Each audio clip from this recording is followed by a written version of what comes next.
Thanks for joining, everyone. My name is Mandy Stoffel. I am the Chief Marketing Officer here at PAAS. We're hoping to bring you a really helpful conversation today. We're going to be talking with leaders in third-party support. Our clients have seen a lot of benefit from switching to third-party support, especially during this past year as well. So we're hoping to illuminate some of the reasons that it's helpful, some of the cost savings, and just in general, get some insight from thought leaders on this subject. So we will get started with kind of a fireside chat format is what we're calling it. If you're not familiar with the term, this is something from FDR during the Great Depression would have these casual conversations. Everyone had a radio then, so he would talk about, just sharing insights in a casual way with the American people to try to connect with them and talk with them about the banking crisis and what's going on. So that's what we're hoping to do today, just have a casual conversation and keep answers to probably less than 2 minutes if we can, just give some concise thoughts on each question. So we'll hand it over to Sebastian if you want to introduce yourself. Great. Thanks so much, Mandy. My name's Sebastian Grady. I'm the president of a company called Rimini Street. I think when you think about third-party support, it mostly originated in the hardware space. And I believe Tomas and Dwight are from the hardware space, and I'm from the software space. So our company, Rimini Street, when I joined maybe 10 years ago, I think we were about 20 million in revenue, and we're upwards of 320 million right now. So the market has grown quite a bit. We specialize in SAP and Oracle software. We also do Salesforce.com, but we replace Oracle and SAP maintenance with our own maintenance support services. We also provide application management services and professional services, basically all things SAP and Oracle. Thank you. Excellent. Tomas, intro? Yes, hello, everybody. Thank you, Mandy. Lovely to be here. And thank you, Eric, for inviting me. I just love to see where the fire is. Wish we had one. It's pretty cold here in Dublin, Ireland. It's getting late here. I know it's early there in the US on the East Coast, and wherever you guys are tuning in from. Yes, my name is Tomas O'Leary. I'm the CEO and founder of Origina. We are actually in the software space, believe it or not. We are the software maintenance alternative to IBM. We like to think of ourselves as a company that empowers software users. We reduce complexity and ambiguity, and we have a service model that champions an intimate support model for our customers. That's us. We are a company that's based out of Dublin in Ireland originally. We have an operation in Dallas, Texas. We have a number of operations across Europe with a whole team all over the United States. And we are a company that's growing per annum on just under 100% per annum for the last 3 or 4 years. So we're fast growing, and we're very excited to be here to join this conversation today with my colleagues. Thank you. Dwight? Yes, I'm also happy to be here. Thank you for having me. Dwight Strayer, I'm the Chief Operations Officer for a company called Service Express. We're based in Grand Rapids, Michigan. We were a strong regional player, but we've experienced double-digit growth for the last 20 years, and we are now nationwide here in the U.S., as well as many clients internationally all over the world. And so what we do is we provide on-site data center hardware maintenance, and we've focused on that third-party market since the very beginning, and we've grown our expertise, depth, and width over the years, as well as developed a lot of analytics that we're able to share with our clients. So when they share their equipment list with us, we're able to help them determine the best path forward. Excellent, thank you. And of course, our own Eric Cunningham. He is the founder and CEO at PAAS.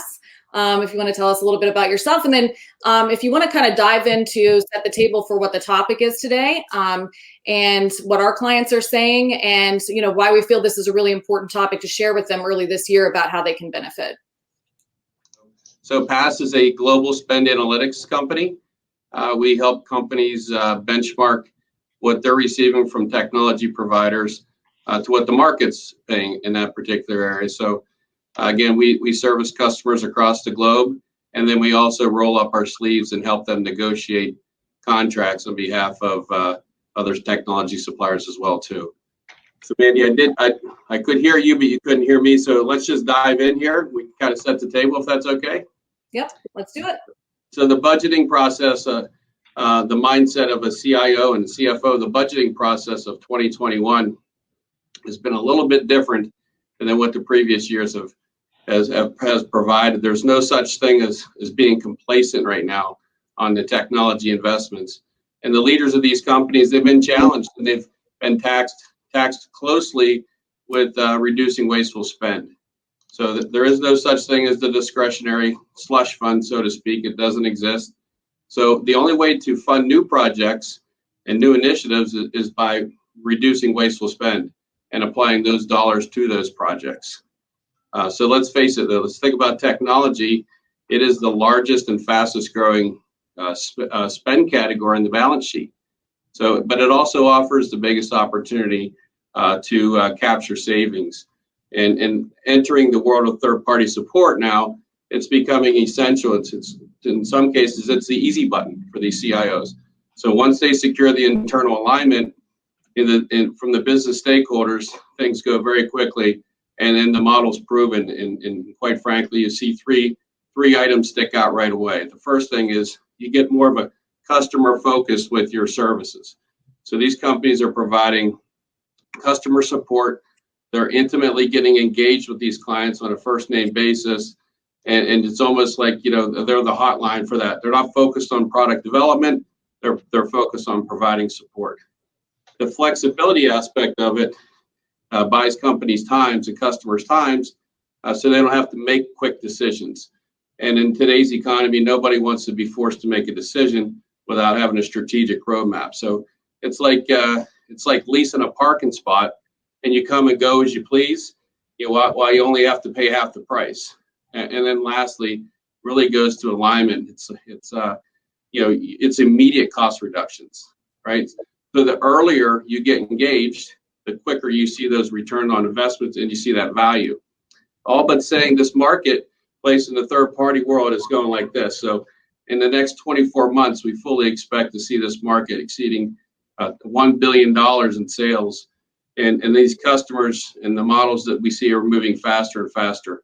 So I'm excited today to have this panel, be on this panel with the leaders of the industry. Thanks, Mandy. Thank you. Hey, Sebastian, I'm going to throw it to you first. So I imagine you speak with a lot of CIOs. What are you hearing are their top priorities and challenges?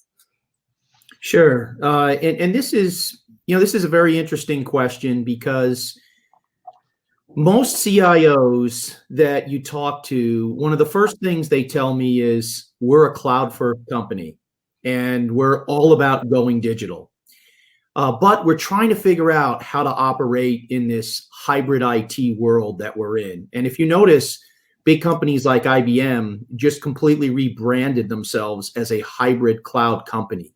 Hybrid cloud means that you have cloud applications, you have cloud platforms, you have on-premise applications, and all of it needs to coexist together and kind of be glued together by good, strong plumbers that can make it all work. We see ourselves as the plumbers on the SAP and Oracle side. Now, if you look at the pandemic that we faced in 2020 and will linger into 2021 before we all get vaccines, hopefully soon, I see companies in three buckets. They're in either the thrive bucket or the stabilize bucket or the survive bucket. And the thrive companies might be the companies that benefited greatly from the work from home economy, companies like Zoom, like Microsoft, like Facebook. And then the survive companies might be companies that have really gotten hurt by the work from home economy and the fact that people, the transportation industry, the travel industry, the hospitality industry, where people just aren't traveling. They're not buying a lot of new things like they did in the past. So a lot of these companies have to batten down the hatches and figure out how to stretch their IT dollars even further, as Eric said earlier. And then you have the majority of the companies in the stabilize mode, where they're doing okay. They survived COVID. Their revenue might have been up or down, let's say 5 or 10%. And they're trying to figure out we're trying to plan for the next 1, 2, 3 years as we get out of this pandemic. I think also, as Eric said, when you think about the space we're in, SAP and Oracle, the good news is almost every Fortune 500 company runs SAP or Oracle in some way, shape, or form. But the juice just isn't worth the squeeze in trying to keep up with the SAP and Oracle demands of constantly upgrading to new versions of software that offer very little new features and functionality. Because if you think about it, this software is 30, 40 years old. And I think that's the conundrum. So people are taking a little bit of a wait and see attitude. They're moving money out of the old monolithic on-prem systems, and they're putting that more into cloud systems like AWS, GCP, Azure, Salesforce, Workday, those types of things.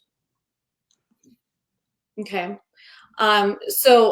Dwight, so Service Express has extensive services across the globe.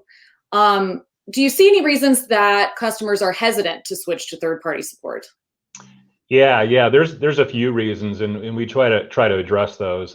One of the top ones is it's just the unknown. They don't have experience with using a third-party company. They've been using the OEM for years, and the OEM's convinced them that there are no other options. We've seen, in the past, the number of clients that have used TPM has been very few.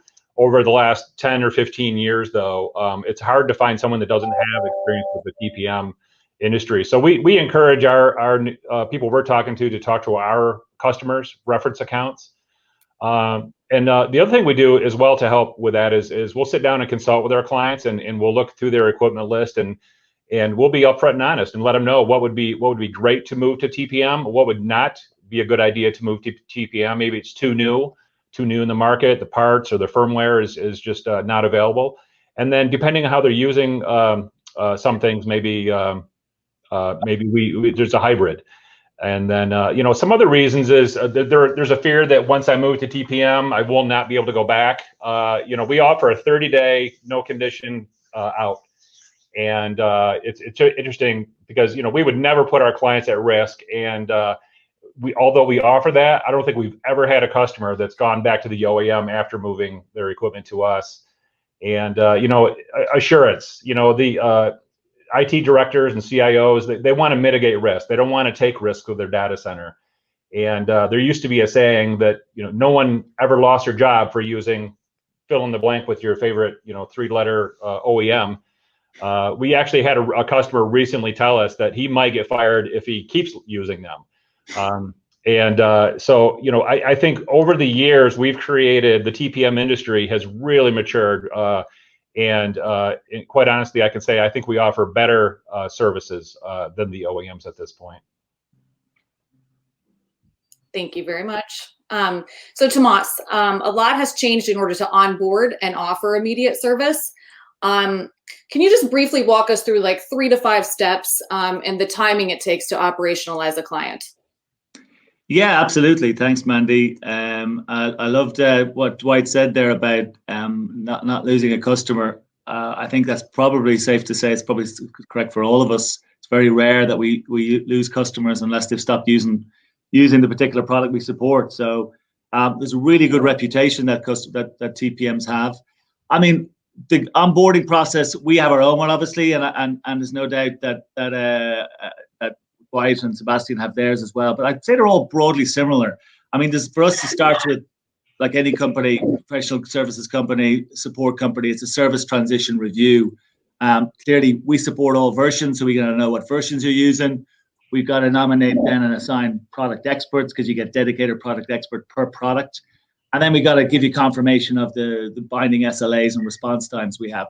By the way, some of those things are very unique, believe it or not. Binding SLAs and guaranteed response times is not something that people typically get from the OEMs. So we confirm all of that. We do a very simple software entitlement capture. It's relatively straightforward. We either get the customer to do it themselves or we do it for them. And then there's a couple of technical steps. There's a software hardening process and guides we pass out. There's a proactive vulnerability advisories we send to clients and to customers. including some interoperability validation if there's any change potentially going to happen. And I guess one of the things we do that adds a lot of value to our service is we have a Meet the Experts workshops throughout the lifetime of our contracts for every product that they use. And these things can be covered pretty much anything that they want, but typically covers things like license, perhaps, unfortunately, as increasingly this happens, maybe IBM license audit support, maybe solution architecture optimization, leveraging the full capability of the products. Typically, people aren't using these products very well or don't even know what it's capable of doing. Sometimes that elongates this journey. And proactive health checks. These are the sort of steps. I mean, that are the names we call them, but there's no doubt that the other guys would have something similar. In summary, I guess we would call our steps as protect the customer's environment, enhance it, and extend the life cycle of the product. That's typical of a TPM. So protect, enhance, extend are the three summary, but we have a number of steps that we do along that journey. Okay, thank you. Eric, I'm going to throw it to you. So where PAAS comes into this is sometimes we actually illuminate the idea of third-party support and what the benefits could be, but let's back up and can you tell us a little bit how we determine that, maybe how we let clients know that it's a viable option? Yeah, thanks, Mandy. So when we benchmark data, customers will have us categorize and subcategorize their data. And during that process, we want to make sure that we identify what version of software they're on, what version of hardware they're on, when is end of sale of those particular SKUs, when is end of support, and when is extended support. So when we come back to them, they have a full analysis of where the risk is. And that really creates an opportunity for them to have a discussion. So, in the world of IT, there's a lot of moving parts. People move in, move out, leadership moves in, moves out. So somebody might be handed something that they don't know what's out there. So having these insights is very helpful for them. But we also take it another step deeper. We actually pull the SEV tickets as well too. So if you really want to know the value of what you're paying the OEMs, you start by looking at all of your severity tickets that you're pulling, your service tickets, and then you can start quantifying things. We've got clients that have had 3 tickets a year, 4 tickets a year, maybe one SEV1 ticket that's resolved in 15 minutes that are paying millions of dollars. So I'll go back to what Sebastian said. I mean, the software has been developed 30, 40 years ago in many cases. But think about where all the IPO companies are going after today. It's a cloud war. Everybody's focused on the clouds. No one's focused on developing enhanced code for perpetual-based license. In fact, if you look at the R&D numbers of what these companies are supporting, the numbers are way down compared to 3 years ago and sliding even further. But the cost of sales up because there's no travel and expense this year. There's no real estate this year, but the margins are still growing and increasing in pricing. So it's our job to catch that and advise our clients, the best course of action, but prepare them with a different option, which, like we said before, is kind of an essential option right now is third-party support. All right, thank you. So Sebastian, back to you. Especially during this past year, I think that you might find companies need to free up funds and resources to focus on digital innovation, new initiatives there. So how does Rimini Street help companies uncover that? All right. Well, let's go through a little math exercise here. So let's say that you're paying $2 million in annual maintenance to Oracle or SAP. Annual maintenance is typically 20% of the original cost of the software. Sometimes it's 18, sometimes it's 22, but let's just pick 20%. So that probably means you have $10 million worth of software, right? If you're spending $2 million a year on annual maintenance. So the first thing you look at, number one, our price, and I think both Tomas and Dwight's prices are much lower than the than the OEMs. Our price is 50% of whatever SAP and Oracle's maintenance price is. So if you're paying $2 million in annual maintenance, our price is a flat $1 million. That's the way we started as a company. So that's what got a lot of people interested. They were like, wow, 50% savings. This is amazing. But today, most people are coming to us because the savings is much greater in terms of things like upgrade cost avoidance. And let me tell you why. So if you're paying $2 million in annual maintenance, if you're going to do a major upgrade, let's say every 5 years, and the rule of thumb is that's going to cost you double your annual maintenance. So it's going to cost you $4 million. So if I divide $4 million by 5 years, that's, what is that, $800,000 a year that you're paying for unnecessary upgrades just to stay supported by the vendor like Oracle or SAP. With us, you don't have to do that because we guarantee that we'll support any version of the software you're running for 15 years from the day you sign up with us. The other major savings is in terms of support for custom code. 2/3 of all the cases that we get are on custom code interfaces, integrations, performance tuning, how-to questions. That's another, let's say, 1.5 million that you're paying a systems integrator, or sorry, in the scenario of $2 million a year, it's roughly 30%. So it's about $600,000 that you'd be paying systems integrators or other consultants to fix those custom code problems or those problems that deal with interfaces, integrations, performance tuning, how-to questions. All of that goes away because it's included in our service, and that's where 2/3 of the cases come. And then the last big major savings piece of the equation is in testing your code. So Oracle and SAP, they just provide fixes or big support packs or enhancement packs of hundreds of fixes. And as a customer, you might only need one or two, but you have to regression test the whole pack against your custom code and your specific data. We do that testing for you in your test and development environment, and then you promote it to production. So if you're spending $2 million in annual maintenance, that's another $600K.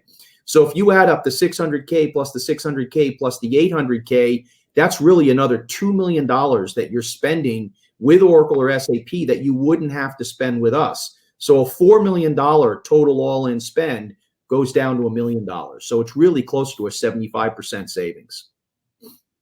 Which sounds amazing. But let's talk about how easy it is to actually switch. Tomas, do you want to take that one? Yeah, I'd be happy to take that one. I guess at one level, it actually is really simple. It's just, I mean, if we all have utility providers at home, we can switch our gas providers, our electricity providers, etc. We can do that very easily. It is as easy as that because there's no rip and replace. For the products are already in situ. So at one level, it is really simple. And when you marry that with what Eric said earlier on about companies that are rarely logged. In some cases, we're logged very few calls. Certainly in the software space, we find that we've had customers who haven't logged a call with IBM for 2 or 3 years. Maybe because actually they couldn't log a call because they were on a version that was unsupported. And yet they were still spending. We had a customer in Europe was still spending €2 million a year for one product that they were unable to log a call for over 3 years. So there was over €6 million wasted. I mean, you wouldn't believe the way these things work. But at one level, it's really easy. But in truth, it's not like your home. You've got to get everybody on board. And there's a whole load of different stakeholders. So when we were starting out, these sort of things were a challenge to us. We had to realize that we weren't just selling to procurement. We weren't just selling to IT. We weren't just selling to the CIO. There were security guys that needed to be involved. There were IT architects. There were a whole range of different stakeholders. And when we engage a customer very early in a prospect, early in the process, we find this out as best we can, as early as possible for each product. And if you look at IBM, the variety of products, you're talking about maybe Cognos, business analytics, there'll be business users, there will be technical people at the back end, but the whole range of people, or whether it's WebSphere, application server, perhaps several hundred or thousands of different applications running on these environments. So when we onboard, we have to engage as many of the key stakeholders as possible. And we have to address all of their issues and all of their challenges along the way. But what's really interesting is, Mandy, we did a piece of research recently with Forrester Research. I'm sure you know them. And we were trying to figure out how much of the market are actually using particularly third-party software maintenance, not necessarily third-party hardware maintenance is a much more mature market. but third-party software maintenance. And we're quite surprised, 79% of companies, and these were companies in a range of $1 billion to $5 billion plus turnover companies and CIOs, they said that 79% were already using third-party software maintenance. Now, very few of them were exclusively, there was only about 7% were exclusively using third-party software maintenance, but 79%, and that shows that this market is definitely open and very ripe. I think one final thing I would say, and Sebastian said this earlier, how quickly and easy it is to transition and get those people on board may depend on which of those three buckets Sebastian mentioned that the company is in. Are they in the bucket who's under severe pressure, or in the bucket that things are going easy and they don't need to look here? So those guys who are under pressure clearly are going to move much faster. And what often happens is to get the stakeholders on board, when we see the CIO or the senior IT execs come into the room and say, we need to do this, that galvanizes people's attention. And actually what happens is people move. And of course, nobody's going to move to any one of us as a provider if we can't actually do our service. So the good news is we can. The important piece is how important it is for your business to make the savings and to get the better service to your business. And how happy are you with your current providers? Given that we're getting close on time, I think that something that really brings everything home is to talk about maybe a specific client story that really stands out to you. Dwight, do you have something maybe that's an impactful story that really illustrates everything that we're talking about? Yeah. So we have a major university so I'm just going to talk about flexibility and one of the advantages of using a third-party company. A major university, they placed a call late on a Saturday night.